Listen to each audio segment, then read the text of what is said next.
Audio Jungle.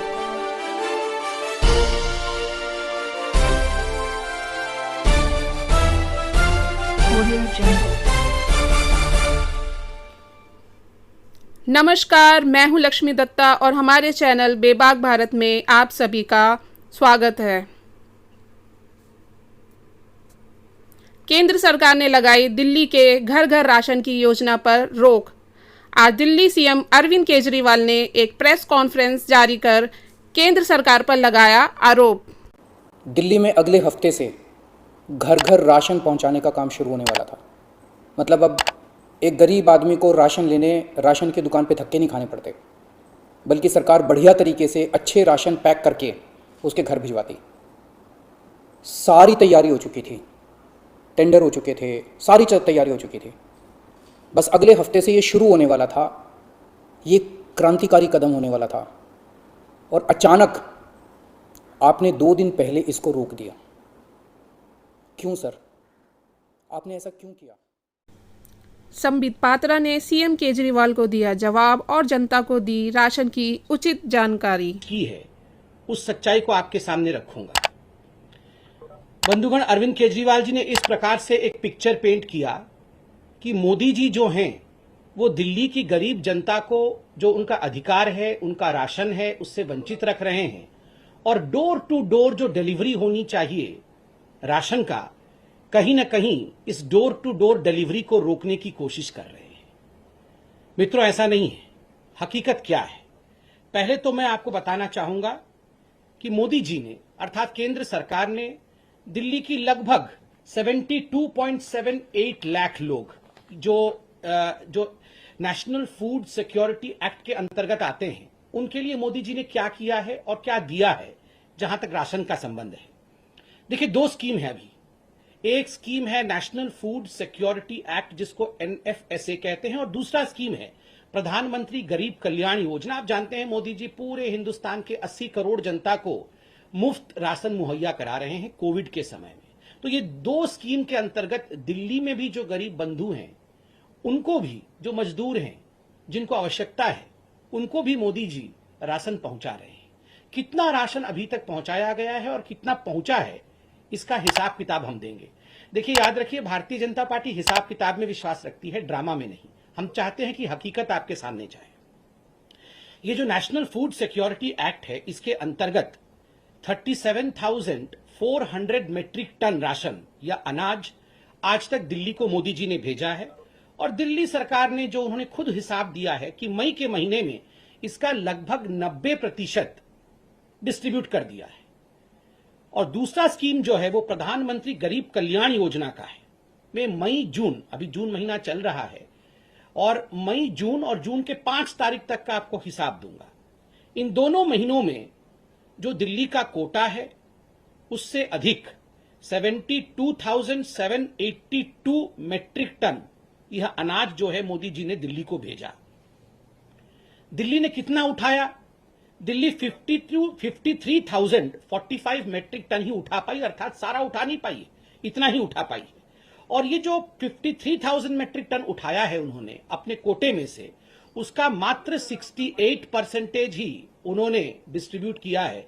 मात्र 68% ही वो बांटने में समर्थ रहे, बाकी वो बांट नहीं पाए।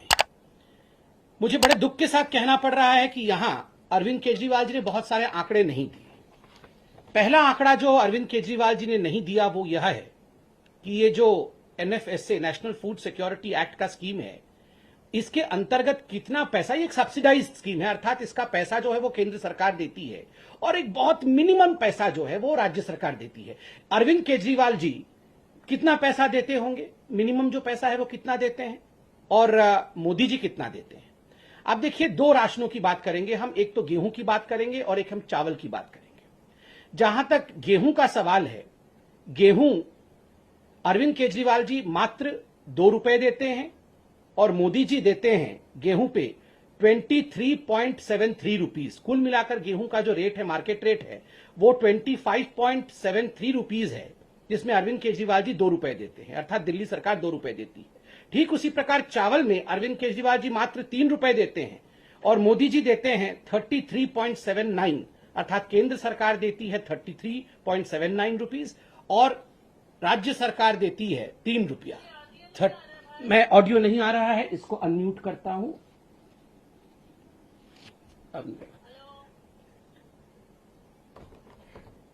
तो स्वाभाविक रूप से आप देखिए जो अधिकांश रेट है वह केंद्र सरकार देती है और एक बहुत मिनिमल अमाउंट जो है वो राज्य सरकार देती है। ये जो नेशनल फूड सिक्योरिटी एक्ट है यह एक राष्ट्रीय स्कीम है, यह एक नेशनल स्कीम है। ये पूरे राष्ट्र में, पूरे भारतवर्ष में एक यूनिफॉर्म स्कीम के अंतर्गत काम करती है, यूनिफॉर्मिटी के साथ काम करती है। चाहे वो दिल्ली हो, चाहे वो उड़ीसा हो, चाहे वो बंगाल हो, चाहे वो कोई भी राज्य हो, हर राज्य में यूनिफॉर्मली काम करती है और कोई भी राज्य इसको डिसरप्ट नहीं कर सकता है। कोई भी राज्य का यह अधिकार नहीं है कि नेशनल फूड सिक्योरिटी एक्ट को बंद कर दे और अपने तरीके से उसी स्कीम में से स्कीम निकाले। देखिए, अगर अरविंद केजरीवाल जी वाकई गरीबों के बीच में इसके अतिरिक्त कोई राशन बांटना चाहते हैं और वो चाहते हैं कि वो गरीबों का कल्याण करे, इसके ऊपर कल्याण करे, तो उसके लिए अरविंद केजरीवाल जी राशन प्रोक्योर कर सकते हैं। जो केंद्र सरकार देती है उसके अलावा भी राशन खरीद सकते हैं और नोटिफाइड रेट में खरीद सकते हैं। अर्थात जो रेट मैंने आपको कहा उस रेट के अलावा भी, उस रेट के अलग भी, जिस रेट में बंगाल को मिलेगा, जिस रेट में झारखंड को मिलेगा, जिस रेट में उड़ीसा को मिलेगा, जिस रेट में उत्तर प्रदेश को मिलेगा, उस रेट में भी अनाज खरीद करके वो अलग से अपनी स्कीम चला सकते हैं। वो उसका कोई भी नामांकन रख सकते हैं। इसमें किसी प्रकार की कोई आपत्ति ना तो केंद्र सरकार को होगी, ना तो किसी को आपत्ति होगी। दोनों मिलकर काम कर सकते हैं। मगर जिस प्रकार से वो ये दिखाने की कोशिश कर रहे हैं कि केंद्र उनको उनका स्कीम चलाने नहीं दे रही है, ये गलत है। दूसरा विषय है अरविंद केजरीवाल जी का ये जो स्कीम है, जो घर घर राशन वाला स्कीम है, उसमें एक जो बहुत महत्वपूर्ण बात है उसको बड़ी चतुराई के साथ अरविंद केजरीवाल जी ने छुपा दिया। उसमें एक प्रावधान है कि आप ये जो राशन है जो आप फेयर प्राइस शॉप में पाते हैं, उस राशन को दिल्ली के कुछ एजेंसीज उठा लेंगे और जैसे कि गेहूं है उसको आटा बनाया जाएगा और जैसे चावल है उसकी सफाई की जाएगी और इसके लिए कुछ एक्स्ट्रा चार्ज दिल्ली की सरकार लगाएगी। देखिए, नेशनल फूड सिक्योरिटी एक्ट में कोई भी एक्स्ट्रा चार्ज के विषय में नहीं बताया गया है कि कोई एक्स्ट्रा चार्ज कोई भी राज्य लगा सकती है। जो केंद्र के नियम है उन्हीं केंद्र के नियम के मुताबिक चलना पड़ेगा। एक्स्ट्रा चार्ज कोई लगा नहीं सकता है। मगर मुझे दुख के साथ कहना पड़ रहा है कि अरविंद केजरीवाल जी ने इस महत्वपूर्ण विषय को कि गरीबों से वो कितना एक्स्ट्रा चार्ज लेना चाहते थे, इस विषय को अरविंद केजरीवाल जी बताते नहीं है। इस विषय को अरविंद केजरीवाल जी छुपा देते हैं। और केंद्र सरकार ने स्पष्ट रूप से कहा है कि आप कोई भी केंद्र का जो कानून है, केंद्र का जो स्कीम है, उसमें एक्स्ट्रा चार्ज लगा करके उसे अलग तरीके से राज्य में रख नहीं सकते। तीसरी बात है, देखिए अरविंद केजरीवाल जी, आपने कहा कि आप गरीबों का भला चाहते हैं। One nation one ration card, पूरे राष्ट्र में एक राशन कार्ड हो, इसका प्रावधान केंद्र की सरकार ने किया था। बाकी राज्य इस काम को कर रहे हैं, आगे बढ़ा रहे हैं। मुझे दुख के साथ कहना पड़ रहा है बंधुगण कि दिल्ली की सरकार ने इस विषय को मना कर दिया कि वो one nation one ration card में आगे नहीं बढ़ेंगे और आज उन्होंने इस काम को आगे नहीं बढ़ाया है, जिसके कारण हजारों हजार जो मजदूर होते हैं, जो गरीब होते हैं, जो माइग्रेंट लेबर्स होते हैं, आज वो राशन से वंचित रह रहे हैं। जबकि यह प्रावधान बिना किसी पैसा खर्च के दिल्ली सरकार आराम से कर सकती थी। केंद्र ने इसका सारा प्रायोजन किया हुआ था और केंद्र ने बार बार चेताया है केजरीवाल जी को कि केजरीवाल जी, आप one nation one ration card इसको फॉलो करिए, इसको आप बनाइए। देखिए, अरविंद केजरीवाल जी कह रहे हैं कि वो घर घर जाके राशन देंगे और डोर स्टेप डिलीवरी करेंगे। बंधुगण, ये डोर स्टेप डिलीवरी सही व्यक्ति को हो रहा है कि नहीं, गरीबों के पास ये राशन पहुंच रहा है कि नहीं, ये कैसे मालूम पड़ेगा? उनका कहना है कि हम बायोमेट्रिक सिस्टम के माध्यम से जान जाएंगे कि डोर टू डोर डिलीवरी हो रहा है कि नहीं। हम आपके अंगूठे ले लेंगे, हम आपका कोई ऐसा बायोमेट्रिक निशान लेंगे जिससे कि ये जो हिसाब है कि सही व्यक्तियों तक पहुंच रहा है कि नहीं, वो हिसाब हमारे पास आ जाएगा। मगर यहां केंद्र की सरकार ने अरविंद केजरीवाल जी को रिमाइंड भी किया है और मैं भी बताना चाहूंगा कि एक point of sale EPOS machine होती है। आपने देखा होगा, दुकान में आप जाते हैं तो कई बार उसमें कार्ड स्वाइप होता है। एक मशीन होती है जो इंटरनेट के माध्यम से कनेक्टेड होती है और उसमें जो भी डेटा जाता है वो डेटा सरकार के उच्च अधिकारियों तक, सरकार के कंट्रोल रूम तक पहुंच जाता है। 2018 के अप्रैल के महीने से अरविंद केजरीवाल जी ने दिल्ली के जो 2000 फेयर प्राइस शॉप है जहां ये राशन वितरित किए जाते हैं, उन्होंने ये जो POS मशीन है, EPOS मशीन है, जो इंटरनेट के माध्यम से काम करते हैं, उन्हें बंद करवा दिया था और सब कुछ एक हाथ की प्रक्रिया से, एक मैकेनिकल प्रक्रिया से आरंभ कराया था। तो आप बताइए, सही गरीब तक जा रहा है या नहीं, ये राशन उचित व्यक्ति तक जा रहा है या नहीं, ये कैसे मालूम पड़ेगा जब आपने POS मशीन ही बंद कर रखा है? और अब बहुत कहने के बाद आपने POS मशीन चालू करने की बात की। और दिल्ली की जनता को जान के आश्चर्य होगा, छोटे छोटे राज्य जो दूर दराज इलाके में हैं, जिनके पास इंटरनेट की सप्लाई भी नहीं है या कम है, उन छोटे छोटे राज्यों ने पीओएस मशीन लागू कर रखा है। इन छोटे छोटे राज्यों ने इनका 80% से अधिक आधार कार्ड ऑथेंटिकेशन है, अर्थात ये जो आधार कार्ड के माध्यम से, कि आधार कार्ड एक गरीब व्यक्ति के घर में अरविंद केजरीवाल जी जाते हैं, उनको राशन देते हैं, तो आधार कार्ड के माध्यम से कि इस व्यक्ति को राशन पहुंचा कि नहीं, ये आधार कार्ड के माध्यम से मालूम पड़ता है। जो नेशनल एवरेज है वो 80% का है, किंतु दिल्ली में आधार कार्ड ऑथेंटिकेशन 0 है, अर्थात अरविंद केजरीवाल जी ने इस पे कोई काम नहीं किया है। हमें मालूम ही नहीं पड़ेगा कि अरविंद केजरीवाल जी ये राशन उठा करके किसको दे रहे हैं। तो आप बताइए, क्या ये बहुत बड़ा स्कैम, मैं तो कहूंगा ये स्कैम होते होते रुका है। ये बिल्कुल 25 तारीख से जो अरविंद केजरीवाल जी ये जो राशन डाइवर्टिंग सिस्टम, ये कहीं ना कहीं राशन को डाइवर्ट करना चाहते थे, ये इतने बड़े स्कैम को करना चाहते थे कि आप देखिए, जिस व्यक्ति तक ये राशन पहुंचना चाहिए उस व्यक्ति तक ये राशन नहीं पहुंचेगा, और ये राशन न जाने किसके पास पहुंच जाता, ना उसका आधार कार्ड ऑथेंटिकेशन है, ना वहां ईओएस मशीन है, और आखिरकार बाद में आप दिल्ली में देखते कि 7, 8, 10 गुना अधिक इन्फ्लेटेड प्राइस में गेहूं और चावल आपको दिल्ली में मिल रहा होता। यही अरविंद केजरीवाल करना चाहते थे। मैं ऐसा क्यों कह रहा हूं? आज अरविंद केजरीवाल जी ने राशन के घपले, राशन माफिया, सबके बारे में बात की। बंधुगण, आपको ये याद है ना, ये राशन कार्ड कैसे बनाते थे इनके मंत्री, आपको याद है ना? ये इनके राशन कार्ड मंत्री राशन कार्ड ऐसे बनाते थे, फेवर लेके लोगों से राशन कार्ड बनाते थे।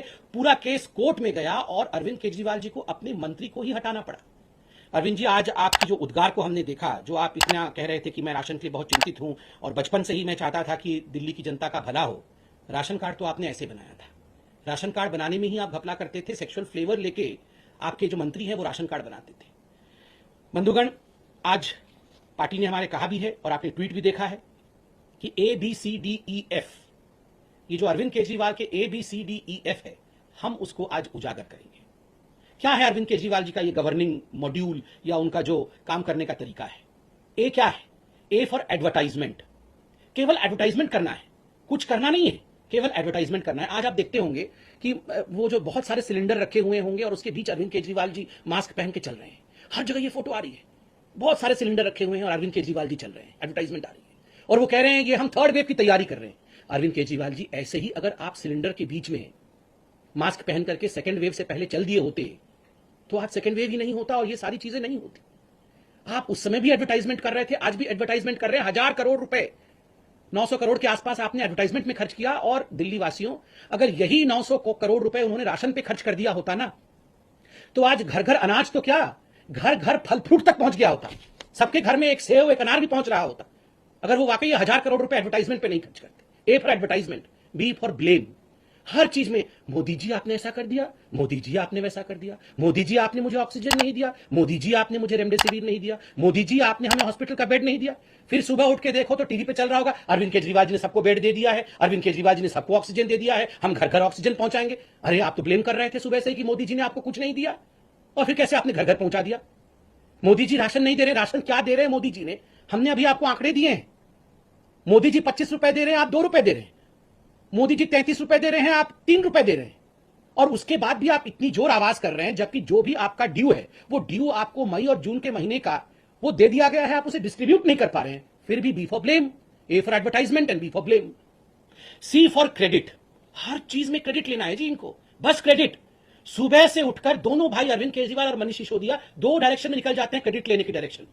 अरे आप तो खुद ही बोलते हैं हमें काम करने नहीं दिया जा रहा है, कोई भी नहीं चाहता है कि दिल्ली सरकार काम करे। मोदी जी आपको सारे अड़ंगे अटका के रखे हुए हैं, कोई भी आपको आगे नहीं बढ़ने दे रहा है, फिर कई चीज की क्रेडिट ले लेते हैं जी। मोहल्ला क्लिनिक खोल दिया जी हमने, पूरे विश्व का सबसे बड़ा मोहल्ला क्लिनिक है। आप देखिए हर गली कोने में मोहल्ला क्लिनिक है। इतना क्रेडिट लिया आपने, फिर निकला क्या? खोदा पहाड़ निकली चुहिया। वो मोहल्ला क्लिनिक का क्या हो रहा है जी, आप बताइए। और तो और, मैं तो आपको एक जजमेंट भी पढ़ के सुनाऊंगा, पहले ABCD कंप्लीट करें। C for credit, A for advertisement, B for blame, D drama. आज पता नहीं किस, मैं तो मोदी जी आप देखिए लड़ने का समय ही नहीं है जी, हम सबको मिलकर काम करना चाहिए जी। हम किसी भी विषय में मैं राजनीति नहीं करता हूं। अरे अरविंद केजरीवाल जी, हर विषय में आप केवल राजनीति करते हैं, सुबह से शाम तक राजनीति। सर्जिकल स्ट्राइक हो तो राजनीति, 26 जनवरी के समय तो आप रजाई ओढ़ के लेटे हुए थे। आपको याद है ना राजपथ पे कैसे रजाई ओढ़ के लेटे हुए थे कि 26 जनवरी तक नहीं होने दूंगा। और आप बोल रहे हैं आप राजनीति नहीं करते हैं। हर चीज में राजनीति करते हैं, वैक्सीन में राजनीति, राशन में राजनीति, ऑक्सीजन में राजनीति, बेड में राजनीति, वेंटिलेटर में राजनीति, हर चीज में राजनीति करते हैं। और फिर ऐसा ड्रामा करते हैं कि मैं तो कुछ नहीं करता हूं जी, वो सारा कुछ मोदी जी मुझे नहीं करने दे रहे हैं। और E, ABCD, डी तक तो हो गया। E, एक्सक्यूजेस, बहाने। हर चीज में आप बहाने देख लीजिए, हर चीज में बहाने देख लीजिए। जब आज स्पष्ट रूप से आपको सरकार ने कहा है कि आप घर घर राशन देना चाहते हैं, स्वागत है। अनाज है, गोदाम में अनाज है, आप आए, अनाज खरीदें। और जिस प्रकार भी मुख्यमंत्री घर घर योजना चलाना चाहते हैं, केजरीवाल जी घर घर योजना चलाना चाहते हैं, कौन रोक सकता है जी आपको? आप आइए, गोदाम से जो नोटिफाइड रेट है उसमें खरीदिए, खरीद के जाके घर घर बांटिए, कोई आपत्ति नहीं है। नहीं, जो मोदी जी दे रहे हैं उसी में अड़ंगा फंसाना है और फिर बाद में रोना भी है, एक्सक्यूज भी ढूंढना है कि देखो जी मोदी जी ने नहीं करने दिया। अपना सारा पैसा एडवर्टाइजमेंट पे खर्च कर देना है और जो एक नेशनल यूनिफॉर्म स्कीम चल रहा है उसको कैसे नहीं होने देना है, ये आपने देखना है। E for excuse. और जब A for advertisement, B for blame, C for credit, D for drama और ई फॉर एक्सक्यूज होगा तो स्वाभाविक है एफ फॉर फेल्योर। गवर्नमेंट का पूरा फेल्योर हो गया है। ना एक हॉस्पिटल बनाया, ना कोई इंफ्रास्ट्रक्चर बनाया, ना वेंटिलेटर प्रोक्योर किया, ना ऑक्सीजन प्लांट बनाए। कभी कहते हैं इस महीने में 44 ऑक्सीजन प्लांट बन जाएगा, उसके अगले दिन कहते हैं 84 बना देंगे जी। मतलब क्या मजाक बना के रखा हुआ है? बन तो एक भी नहीं रहा है। कभी 44 बना देंगे, कभी 64 बना देंगे, कभी 84 बना देंगे, फिर सुबह आके मोदी जी ने बनाने नहीं दिया। तो अरविंद केजरीवाल जी, ये ABCDEF के ड्रामा को बंद करिए। और मैं एक विषय भी आपके सामने केजरीवाल जी रखना चाहता हूं। आज आपने एक ऐसी बात कही जो आपको शायद नहीं कहना चाहिए था। देखिए केजरीवाल जी, आपने कहा कि ये जो दुकानदार हैं ये सुपर स्प्रेडर हैं। बिल्कुल नहीं है जी। ये दुकानदार हमारे रीढ़ की हड्डी हैं। दिल्ली में जितने भी दुकानदार हैं मैं तो उनके पैर को छू के नमस्कार करता हूं जी। बीजेपी तो उनके पैर को छू के नमस्कार करती है। ये दुकानदार हमारे बच्चों को हमें राशन देते हैं। कोरोना के समय बेचारे इतने दिन तक लॉकडाउन में रहे हैं, आप इनको कह रहे हैं कि ये सुपर स्प्रेडर है और ये हमारे बच्चों को मार डालेंगे। हमारे दुकानदार हमारे बच्चों को क्यों मार डालेंगे भला? आपने कहा कि माँ बाप दुकानों में आ जाएंगे और फिर माँ बाप को कोरोना हो जाएगा और फिर हमारे बच्चों को। आप डराते क्यों हैं लोगों को? क्यों डराते हैं? ये अनलॉक की प्रक्रिया तो आप अपने हिसाब से चला रहे हैं, ऑड इवन नंबर करके। फिर आपने ये स्टेटमेंट क्यों दिया कि ये दुकानदार जो है वो सुपर स्प्रेडर है? कोई दुकानदार सुपर स्प्रेडर नहीं है। वो अपना व्यवसाय कर रहा है, कानून को पालन करके कर रहा है, मास्क पहन के कर रहा है, डिस्टेंसिंग के साथ कर रहा है। और दुकानदारों को गाली मत दीजिए। जो लोग बॉर्डर में बैठे हुए हैं, जो लोग वहां पर धरना प्रदर्शन कर रहे हैं, पुतले फूक रहे हैं, वो सुपर स्प्रेडर नहीं है। ये बेचारे दुकानदार जो है ये सुपर स्प्रेडर बन गए। मुझे लगता है इस प्रकार की भाषा का प्रयोग अरविंद केजरीवाल जी को बिल्कुल नहीं करना चाहिए। और देखिए अरविंद केजरीवाल जी, आज तो मैं धन्यवाद देता हूं कि जिस प्रकार से केंद्र सरकार ने एक बहुत बड़े स्कैम को होने से रोक लिया, बहुत बड़े स्कैम को होने से रोक लिया। और वो स्कैम था कि आप ये सारा का सारा जो गोदाम से डाइवर्ट करने वाले थे अनाज गरीबों के नाम पर और इसका स्कैम करने वाले थे, आज वो स्कैम होने से रुक गया है। मुझे लगता है ये दिल्ली की जनता के लिए बहुत राहत का विषय है। बहुत बहुत धन्यवाद। कैसे करें?